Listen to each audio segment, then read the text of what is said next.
Hay familias marcadas por los rumores y las leyendas, quizás algunas ciertas y otras veces producto de la fantasía popular. Cuentan de un médico irlandés que a los pocos días de nacer su primogénito salió un momento de su casa y se dirigió a una población vecina a pocos minutos de allí. Luego regresó con un bebé recién nacido y le dijo a su esposa: ¡Sorpresa! Te presento al hermanito de nuestro hijo. Casualmente nació el mismo día y espero que no te molestes. Entonces el médico quedó a la expectativa de la reacción de su esposa, que conservó la calma y le dijo: No tengo ningún problema, cariño. Yo te perdono tu pasado y tú me perdonarás mi futuro. Esto sucedió en la Irlanda del siglo XIX y la flemática mujer se llamaba Jane Frances Agnes Elgee y afirmaba que su segundo apellido, Elgee, era en verdad Alighieri y se decía descendiente del gran poeta italiano.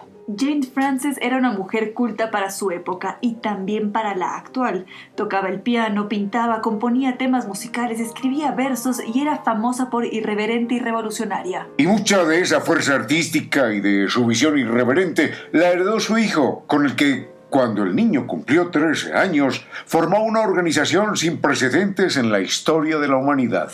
La organización trabajaba de manera clandestina y tenía sus propios estatutos y no admitía más integrantes. Se llamaba Organización de Lucha Permanente en Defensa del Pecado y en contra de la hipócrita moral. El hijo de aquella mujer, educado en esa atmósfera de irreverencia, se llamaba Oscar Wilde, escritor, poeta irlandés que no requiere ni defensa ni presentación alguna porque su estatura literaria y su brillantez lo hacen inolvidable. Oscar Wilde fue el gran personaje intelectual de su época, famoso por su ironía implacable, arma con la cual golpeaba la hipocresía y los valores de su tiempo. No hubo límites para el espíritu iconoclasta y revolucionario de Oscar Wilde, que nos recordaba que no es con la ira, sino con la risa, con lo que se mata. Para golpear aquella y todas las sociedades asentadas en la hipocresía, Oscar Wilde no ahorró valor ni brillantez. Oscar Wilde era un manantial de ingenio burlón, por ejemplo, cuando afirmaba: Mantengo largas conversaciones conmigo mismo y soy tan inteligente que a veces no entiendo ni una sola palabra de lo que digo. O cuando en su condición de militante socialista hacía un llamado a la esperanza de un mundo mejor y decía: Todos vivimos en las cloacas, pero hay que aprender a mirar a las estrellas. Y hacía mofa de la prepotencia de algunos momentos que todos en la vida atravesamos, como cuando sabiamente declaraba: No, sucede que no soy tan joven como para saberlo todo. Y cerraba su desconfianza hacia las mayorías siempre manipuladas, inmersas en supuestos valores y verdades inamovibles. Al respecto decía: Cuando la gente está de acuerdo conmigo me preocupo mucho porque siempre siento que debo estar equivocado. Y cuando era un personaje muy popular, un día llegó al club social que frecuentaba y encontró un sobre pegado en la pared de recepción a la vista de todo el mundo.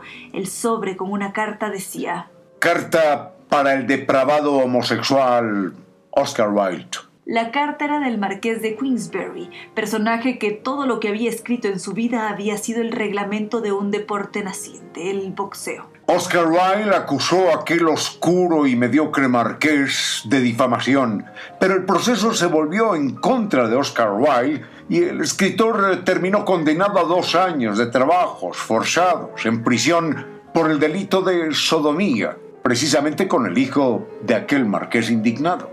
Allí en la cárcel, Oscar Wilde realizó un desgarrador viaje por su memoria, por el amor y el desamor, por la sensación de ingratitud de su amante Lord Alfred Bruce Douglas, conocido como Bosie. Esa obra, escrita en la cárcel, es un peregrinar por las más profundas penas del alma humana y también, en especial, por las más altas cimas de su nobleza y generosidad, condiciones supremas que eran la identidad más íntima de Oscar Wilde. Esta obra, que se lee siempre conmovidos, es De Profundis, inolvidable, y se estaba publicando 5 años después de la muerte del gran poeta, un 11 de febrero de 1905. Y a Oscar Wilde lo podríamos recordar a través de muchas frases inolvidables en esa y en otras obras, y queremos escucharlo hoy con esta. No, por ningún motivo quiero ir al cielo. Ninguno de mis amigos estará allí conmigo.